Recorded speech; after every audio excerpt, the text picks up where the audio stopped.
Hello friends and well wishes of RKS Apex Institute of English. Once again welcome to our RKS YouTube channel. How are you friends? Hope you are doing well. Nice. Now today we are going to witness 74th episode.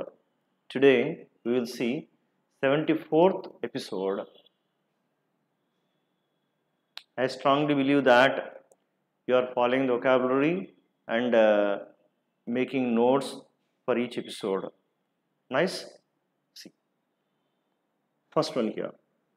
Government amends clinical trial regulation. Government amends. Amends అంటే ఏంటి? Amendment. Amends. Amend అంటే కనుక మార్పు చేయడం. To change a లా, ఒక చట్టం కానీ ఒక డాక్యుమెంట్ కానీ స్టేట్మెంట్ కానీ slightly in order to correct A mistake are to improve it. అంటే ఒక ఏదైనా మిస్టేక్ ఉందని సరిచేయడం, అయితే ఉన్నదాన్ని ఇంకొంచెం బాగుగా సరిదిద్దడం, దాన్ని అమెండ్మెంట్ అంటాం. అక్కడ అమెండ్మెంట్ అనేది నౌన్ అవుతుంది, అమెండ్ వర్బ్ అవుతుంది. అమెండ్ అంటే కొన్ని చిన్న చిన్న మార్పులు చేయడం, సవరణలు చేయడం అని వస్తుంది. అక్కడ సవరణలు చేయడం. He ask to see the amended version. He ask to see the amended version అంటే అమెండెడ్ వెర్షన్ చూడమని కోరడం జరిగింది. He ask to see the amended version. The law has been amended to read as follows. The law has been amended అంటే చట్టమంతా కూడా మార్పు చేయబడింది. ఎలాగంటే కింద ఆ వివరణలు ఇవ్వబడ్డాయి, చదవండి అని చెప్పడం అంతా కూడా. The law has been amended, అది లా అంతా కూడా కొంత మార్పు చేయబడింది కొన్ని చోట్ల. ఈ కింది విధంగా చూడండి అని ఇక్కడ. Parliament will vote to amend the constitution. Parliament will vote to amend the constitution అంటే రాజ్యాంగాన్ని ఏదన్నా సవరణ చేయాలన్నా మార్పు చేయాలన్నా కూడా పార్లమెంట్ ఓటు వేస్తుంది. అంటే తన అంగీకారం తెలుగుతున్నప్పుడు మాత్రమే ఆ ఫర్దర్ అమెండ్మెంట్కి సవరణకు వెళ్లాల్సి ఉంటుంది. అమెండ్ అంటే మార్పు చేయు. Next one here. The comeback of epic movies. The comeback of epic movies albeit without imagination. The comeback of epic movies అంటే చారిత్రకంగా చాలా బాగా పేరున్నటువంటి ఈ వాటి మీద తీసినటువంటి మూవీస్ అన్నీ కూడా మళ్ళీ తిరిగి వస్తున్నాయి. అంటే గ్లాడియేటర్ 2 అంటే వాళ్ళ దానిలో మనకు తీసుకుంటే కనుక యు టేక్ రామాయణ్, మహాభారత్ అంటే దీనికి సంబంధించిన అంశాలతో ఇలాంటి పిక్చర్స్ మళ్ళీ తిరిగి వస్తున్నాయి. Okay, the comeback of epic movies. ఇక్కడ ALBEIT ఇది కంజంక్షన్. ఆల్బైట్ అని చదవాల్సి ఉంటుంది. ఆల్బైట్ అంటే ఆల్దో అయినప్పటికీ, వితౌట్ ఇమాజినేషన్ అంటే ఎక్కువ ఇమాజినేషన్ కలపకపోయినా సరే ఆ మూవీస్ మళ్ళీ తిరిగి చక్కగా వస్తున్నాయి అన్నట్టు.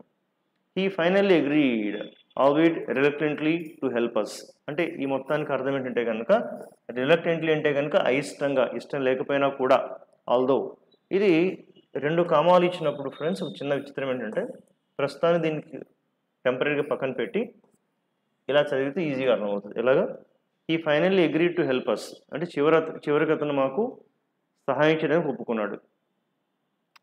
ఎల్బైట్ ఆల్దో, ఎల్బైట్ రిలక్టెంట్లీ అంటే ఆల్దో రిలక్టెంట్లీ అతనికి నచ్చకపోయినా సరే, అతనికి ఇష్టం లేకపోయినా సరే, నచ్చకపోయినా సరే మనకు సహాయం చేయడానికి ఒప్పుకున్నాడు.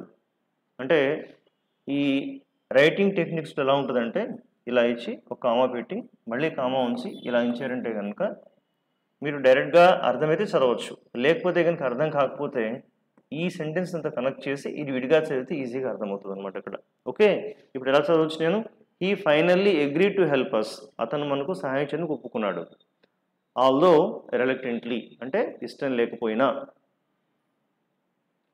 The evening was very pleasant albeit a little quiet అంటే కొంచెం ప్రశాంతంగా అలా ఉన్నా కూడా ఇదంతా కూడా చాలా ప్లెజెంట్గా ఉంది atmosphere. The evening was very pleasant although a little quiet కొంచెం క్వైట్గా అలా ఉన్నప్పటికి కూడా. He tried albeit without success అంటే ఆయనకు విజయం రాకపోయినా సరే ప్రయత్నిస్తూ ఉన్నాడు అంటే అయినప్పటికీ అని అర్థం వస్తుంది ఇక్కడ. ఆల్బైట్ అంటే ఆల్దో అయినప్పటికీ కూడా అతనికి విజయం లభించకపోయినా కూడా ప్రయత్నిస్తూ ఉన్నాడు. 2 former MLAs distance themselves from YSRC. Distance అంటే మనకు దూరం అని వస్తుంది ఇక్కడ, అది ఒక noun. Okay, how much distance is your house from here. Okay, how much distance do you walk ఇట్లాగా. కానీ ఇక్కడ డిస్టెన్స్ అంటే కనుక ఒక వర్బ్ ప్రకారంగా తీసుకుంటాం. వర్బ్ ప్రకారం డిస్టెన్స్ అంటే దూరం పెట్టడం, అంటే ఎంత వాళ్ళు దూరంగా ఉండడం వాళ్ళకి. 2 former MLAs distance themselves from YSRC, అంటే ఇద్దరు ఎమ్మెల్యేస్ ఇంతకుముందు వైఎస్ఆర్సీ ఎవరైతే ఉన్నారో వాళ్ళు ఈ పార్టీకి నుంచి దూరంగా వెళ్తున్నారు, కావాలని వాళ్ళు దూరంగా వెళ్తున్నారు అంటే వైదొలుగుతున్నారని చెప్పుకోవచ్చు అంతా కూడా. సో డిస్టెన్స్ అంటే verb to become less involved or less connected with somebody or something, అంటే దేనిలోనే తక్కువగా ఇన్వాల్వ్ అవ్వడం, దానికి కొంచెం దూరంగా ఉండడం అనే సెన్స్ని మనం చెప్పుకుంటాం. To become less involved or connected with somebody or something. Distance yourself from somebody or something. When he retired, he tried to distance himself from politics. ఆయన రిటైర్ అయినప్పుడు తను రాజకీయాల నుంచి దూరంగా ఉందామా అని డిసైడ్ అయ్యారు, అతను దూరంగా ఉంటున్నాడు. When he retired, he tried to distance himself from politics. ఎవరైనా కొంచెం ఒక పెద్ద పొజిషన్ నుండి రిటైర్ అయితే కనుక రాజకీయాలు చేరమని అందరూ అడుగుతుంటారు, కానీ అతను అన్ని రాజకీయ పార్టీల నుంచి కొంచెం దూరం మెయింటైన్ చేస్తూ ఉన్నాడు. The company has tried to distance it self from the remarks made by some of its employees, అంటే ఆ కంపెనీలో కొద్దిమంది ఎంప్లాయీస్ ఏదో కామెంట్ చేస్తారు, ఆ కమెంట్స్ జోలికి కంపెనీ పోదలుచుకోవట్లేదు, అంటే వాళ్ళకు కూడా మళ్ళీ ఆ నెగిటివ్ ఆ బురద అంటడము, వాళ్ళకు కూడా ఒక బ్యాడ్ నేమ్ రావడం జరుగుతుంది. అందుకని అది వాళ్ళు చేసిన కామెంట్స్ నాకు సంబంధం లేదన్నట్లుగా కంపెనీ ఎంప్లాయీస్ చేసిన కామెంట్స్కి దూరంగా ఉంటున్నారు. Distance your self. It's not always easy for nurses to distance themselves emotionally, అంటే నర్సెస్ ఏదైనా ఆపరేషన్ చేసేటప్పుడు వాళ్ళకి సహాయపడుతున్న డాక్టర్స్కి ఆ సీన్స్ చూసినప్పుడు ఎమోషనల్ గురవ్వకుండా కొన్నిసార్లు ఉండలేరు, అంటే వాళ్ళు చాలా ప్రొఫెషనల్గా ఉంటాం మేము కాబట్టి మేము ఎటువంటి ఎమోషనల్కి వెళ్ళము అని అనుకున్నప్పటికీ కూడా కొన్ని సందర్భాలలో ఆ సిచ్యువేషన్స్ చూసి పాపం వాళ్ళు కదిలిపోకుండా ఉండలేరు. So it's not always easy for nurses to distance themselves emotionally.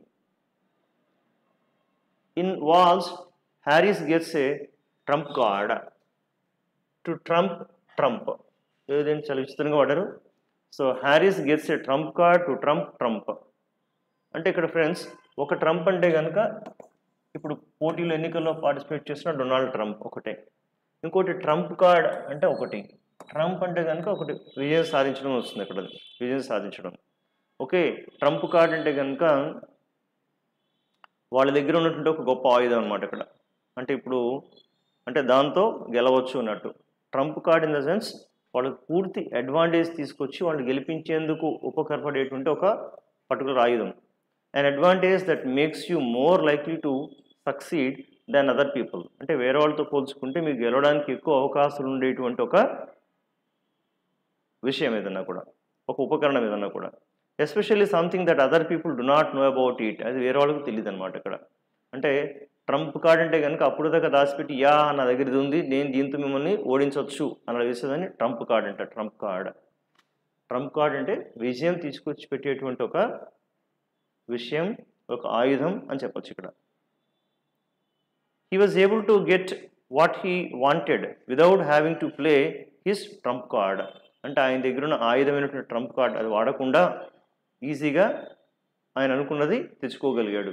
He was able to get what he wanted without having to play his trump card. Many private schools use small classes as their trump card in marketing campaigns, అంటే వీళ్ళు ఒక strategy ఎలా వాడతారంటే మా classes చాలా చిన్నగా ఉంటాయి, అంటే బ్యాచ్కి 10 మంది ఉంటారు లేకపోతే 14 మంది ఉంటారు, ఒక 15 మందికి ఒక ఫ్యాకల్టీ ఉంటారు, అంటే అలాంటిది చూపిస్తూ ఎక్కువగా మార్కెటింగ్లో ముందుకెళ్తూ ఉంటారు. So many private schools use small classes as their trump card.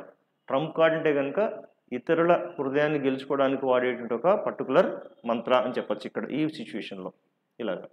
అలాగే ఒక గేమ్ ఏదైనా ఉందనుకోండి, ఆ గేమ్లో యాక్చువల్గా ఒక కీలకమైన వ్యక్తి కానీ కీలకమైన అంశం కానీ ఏదైనా ఉందంటే కనుక అది అప్పటిదాకా ఎవరికి తెలియదు, అది చూసి వాళ్ళు షాక్ అవుతారు, ఓ మై గాడ్ అన్నట్టు. అలాంటి దాన్ని ట్రంప్ కార్డుగా చెప్పుకోవచ్చు అంతా కూడాను.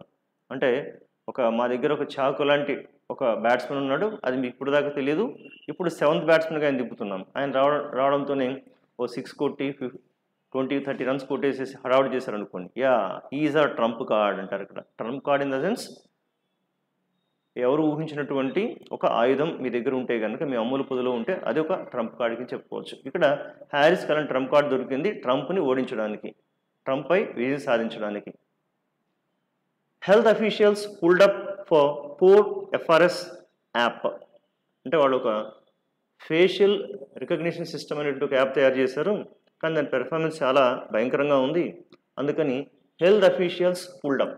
ఇక్కడ health officials were pulled up అని మనం చెప్పుకోవాల్సి ఉంటుంది, or have been pulled up. అంటే pulled up in the sense criticised అని, అంటే వాళ్ళు చాలా విమర్శించబడ్డారు అని వస్తుంది అంతా కూడాను.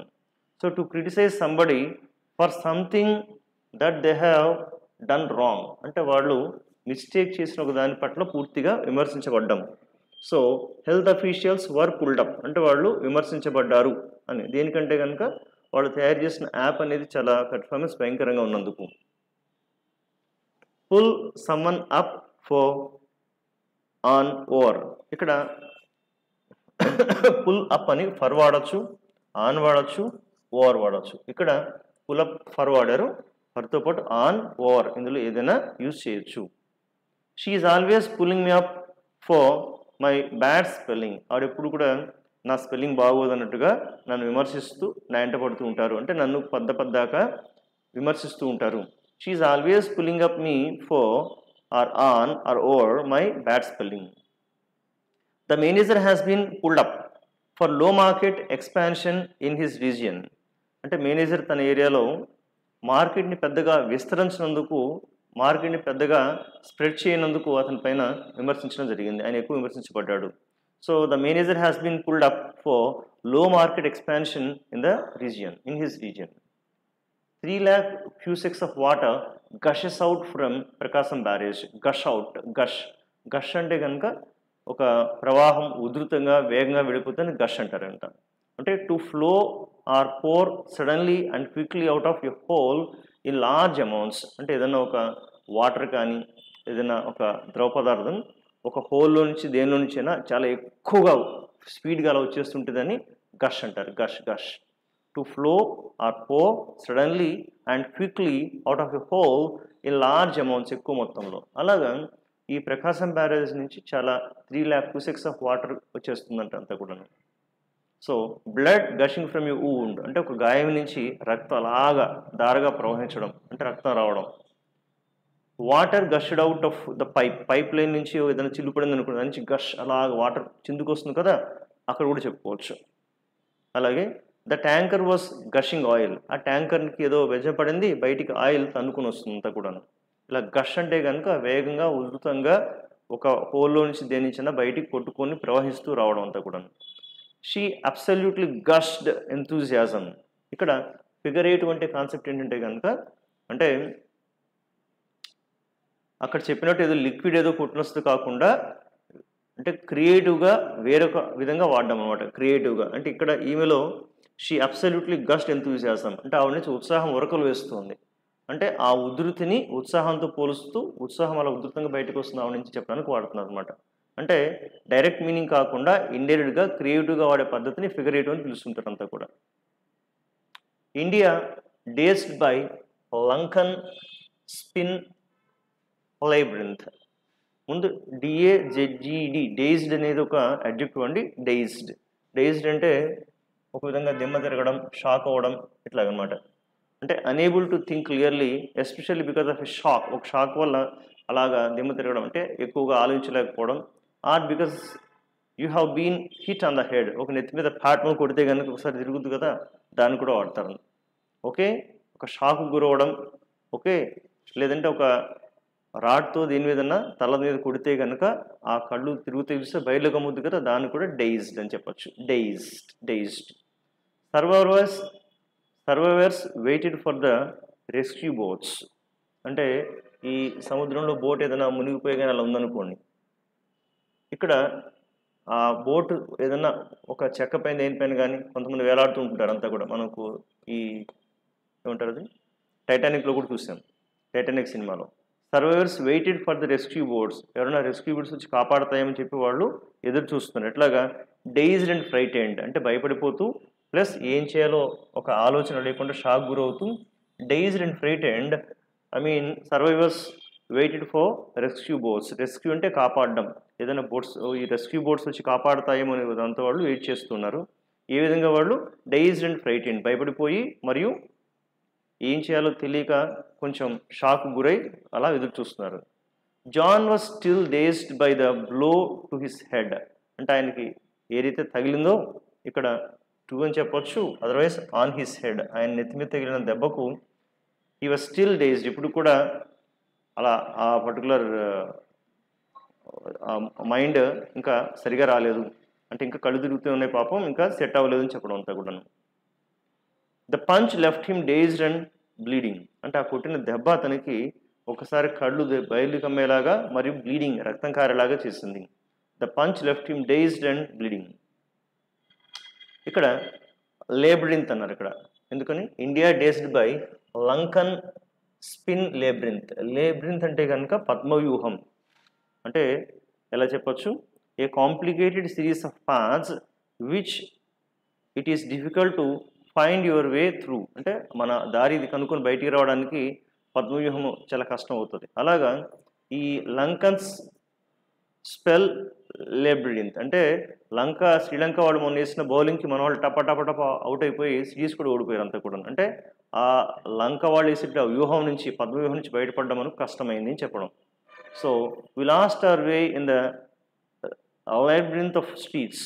అంటే ఆ రోడ్లన్నీ ఒకేలా ఉంది చూడడానికి, ఆ రోడ్లన్నీ ఒకేలా ఉంటుండే ఆ పద్మవ్యూహం నుంచి బయటపడడం మాకు చాలా కష్టమైపోయింది. అంటే ఆ వ్యూహం నుంచి ఆ తికమగ్గా ఉన్నటువంటి ఆ రోడ్లన్నీ చూసి మేము చేయాలి, బయటపడడం మా వల్ల కాలేదు అని చెప్పడం, మా దారి తప్పిపోయాం.